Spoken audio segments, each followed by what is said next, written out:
Well, hello and welcome to the channel. My name's Johnny and you're watching Hillbilly Modeling. And for our next build, we're going to be building AFV Club's GATO Class Submarine 1941. So just a look around the box here a little bit. We got a little bit of something. I can't see it. Precisely replicates details of the vessel. Choose to construct in waterline or full hull model. So if you're looking to do a diorama, it has the half hull configuration there, so you can either do it full hull or waterline. Pressure hull is included. We also have diving planes can be built in extended or retracted position. Precision photo etch parts are included, so that's good. This is kit, let me see here, SE 73509.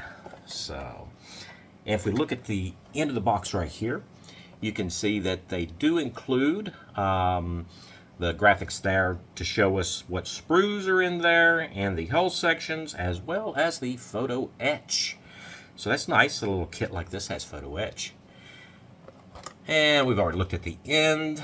And here we have the other side, which has the little warnings on it there. It tells us that it is polystyrene material, etc., etc., etc. This kit came out in 2010. And it's been reboxed 3 times since. So the last reboxing of, well, got it upside down. The last reboxing of this kit was in 2012, and this is the 2010 edition. So, and this AFV Club is made in Taiwan. And then the other side of the box is a nice full graphic there, so that looks really good. If you wanted to maybe cut that out and frame it and put it on the wall, if you're a big GATO Class Submarine fan, then that would look good. And this box is the end opening type here. So let's jump down on the bench here and take a look at what AFV Club has put in it for us.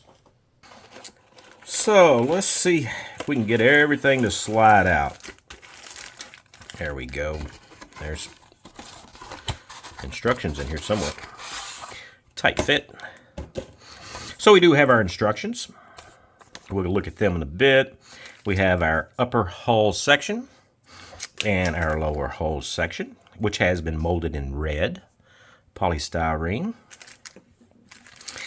And we have 2 bags of sprues here, and we do have a stand. Thank you, AFV Club, for putting a stand in there.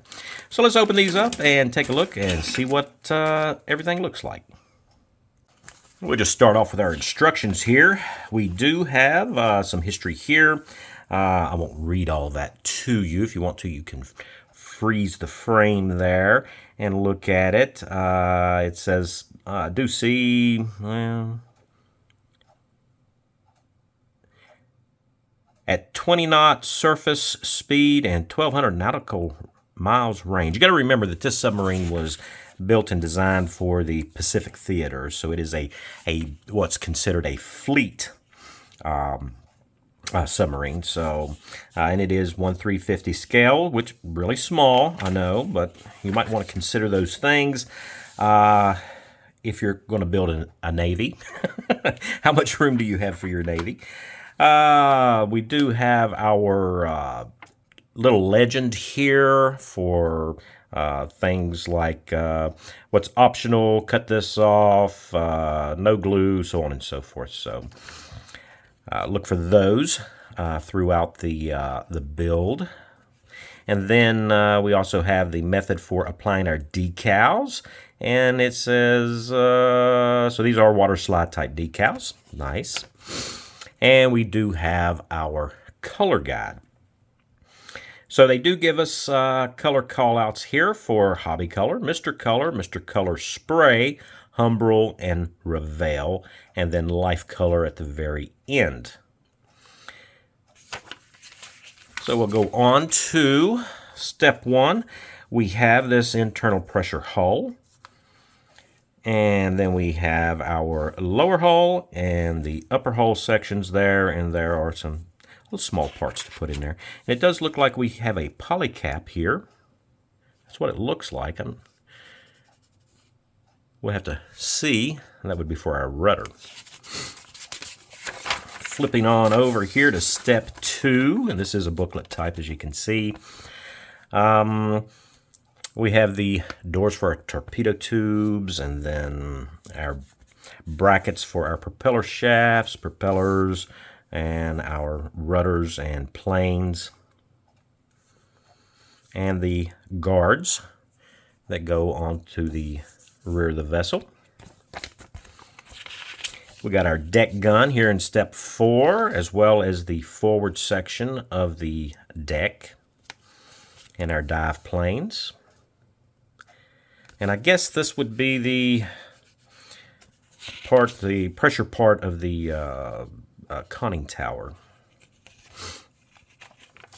Not that I know anything about submarines.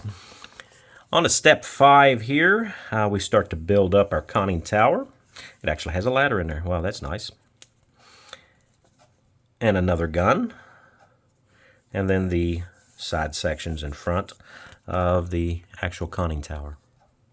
Along with, of course, our periscope.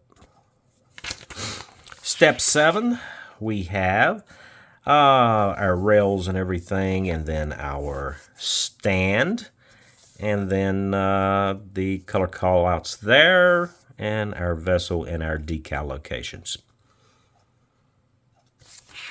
And then on the back, we have just our sprue map. And we have 1A, B, and C sprue. We have a upper and lower hull, a fret, and decals. Oh, and a little polycap. And that's our instructions. All right, very nice. We'll start looking at our upper hull. And if I can get the focus here, this is kind of a small part here, but you can see all those drain holes here for the outer hull.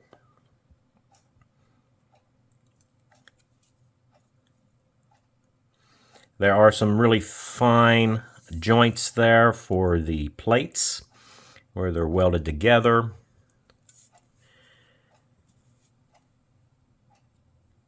And you can see the detail towards the rear of the vessel. I think there are 4 torpedo tubes on the stern tubes. And we have, I think it's 6 for the bow. You can just barely see the beginning of 2 of them there on the front. And then we have our deck. And I will say, AFV Club has put in a lot of effort into that really, really fine detail there, as you can see. Those deck plates look really nice. And then that's really about it. I mean, it's just, you know, it's a little submarine. Okay. Then for our lower hull, it is molded in red, as you can see there. And then up front here on the bow, you can see pretty much all 6 of our torpedo tubes, or the doors anyway. And then we've got those. And these are raised lines, so those would be the weld seams.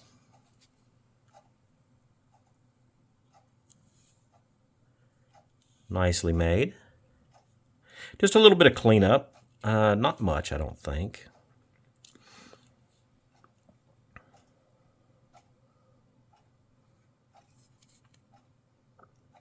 Yeah. And then for the stern section where our rudder is,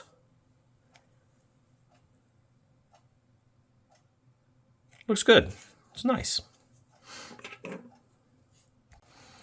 Now, first up, we're going to look at sprue A. And it has a section of pressure hull there. And it does look, it looks to me like it's warped, but I don't know. Shouldn't be a real issue anyway. I mean, I hope it's not. And then we do have our stand there, which is warped. I can see it. See the warp in it? Well, that's terrible. As a matter of fact, everything seems to be a little twisted in this kit. But you never know how these were actually stored, so we'll see what we can do with it anyway. And we do have our torpedoes. Look at that. We have torpedoes. And these are the little pieces of the stand that go in there, and some planes there. An anchor. I'm fairly certain it's the anchor. We also have our brackets there for these really, really fine propeller shafts. And then all those little attachments, the little doors and stuff there.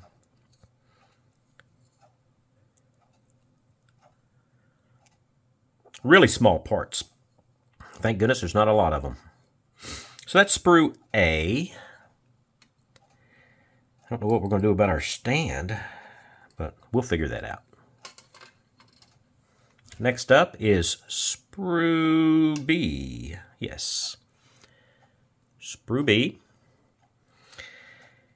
And contains, there's one gun there. Anti-aircraft, I do believe. We have our propellers, some structural elements. This one appears to have some issues. We'll look at that in a second. Our little bitty ladder. We have our handrails there. Our deck gun.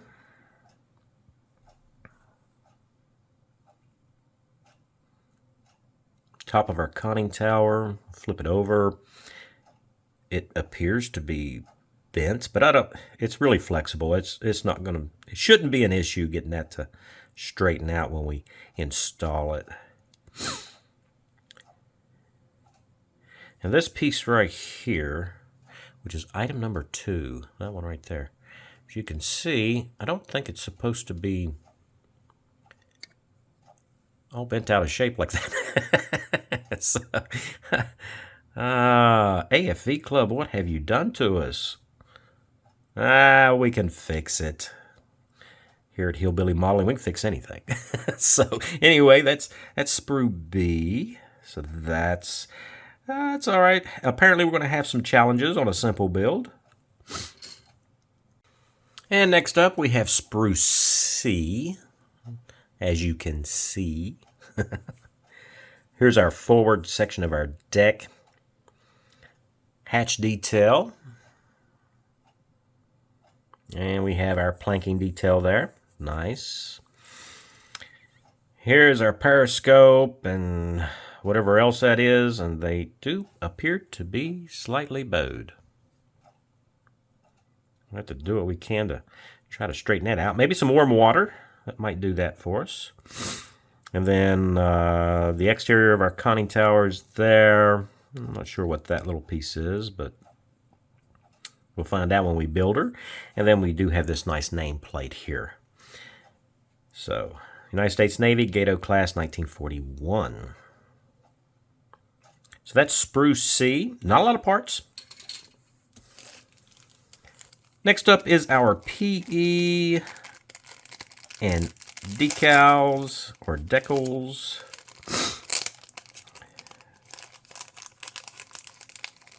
I don't know if I can get them out. They're a little polycap. We don't want to lose that. There we go. We'll take a look at these photo etch pieces here. So we do have some handrails. No, wait a minute. Yeah, here are our handrails across the top there for the length of the submarine. And then these are those guards, I guess, for the around the propeller area. So apparently we're going to have to cut these off and fold them. Sorry about the glare. And we got a couple of other little pieces there. Not a lot, but should help us stay in scale. These are really, really fine rails. As you can see there, my finger for scale. How thin those are. We'll have to be extremely careful with these because we can get these all bent out of shape really easy. So that's the photo etch, and we got our little poly cap there. It appears to be somewhat misformed or smashed. All right.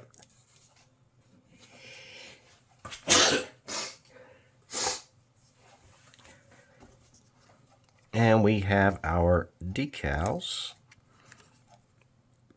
They appear to be fairly thin. And they have this matte finish on them. And really hard to see them. But it's just 6 decals here. All of them the number 212. And that's it for the decals. Well, all right. Looks like we got some challenges here for this little build. I wasn't expecting all that, to be honest with you. I do want to see, though, while I got you guys here, if this hole is actually going to go together. It kind of almost snaps together. So it really, it fits. It fits. So that's... All right. So anyway, that's our GATO Class 1941 submarine. And that's what we're going to be building next. So we do have some challenges here with some warped parts. It looks to me like the kit has been stored in an area where it was too warm for it.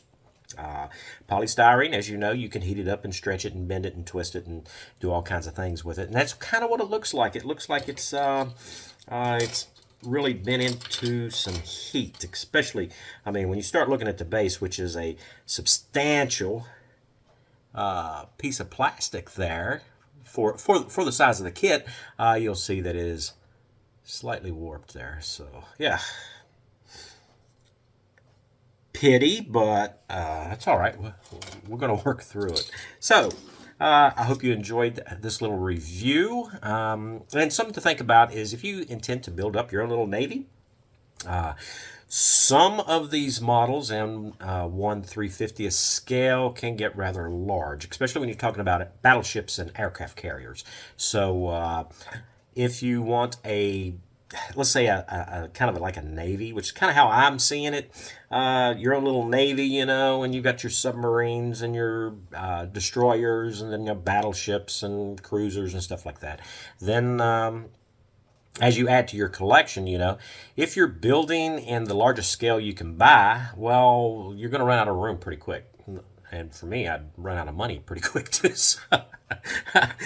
So anyway, I think 1/350th scale is something that I can handle and something that I'll have room for on my display shelf. So that's my decision part there on what scale. Of course, whatever scale that you'd like to build, just go ahead and dive right into it. Some of you guys that just build, say, submarines, you know, and destroyers and stuff, you probably like the larger scales. So and all that's fine. It doesn't matter, you know, just as long as you're building models. It doesn't matter what you're building. So just enjoy it. So that's it for this little kit review. I hope that gave you a little bit of insight into this little kit. So special thanks to all my subscribers. It's because of you guys that I keep doing these little videos and putting them out for you to see.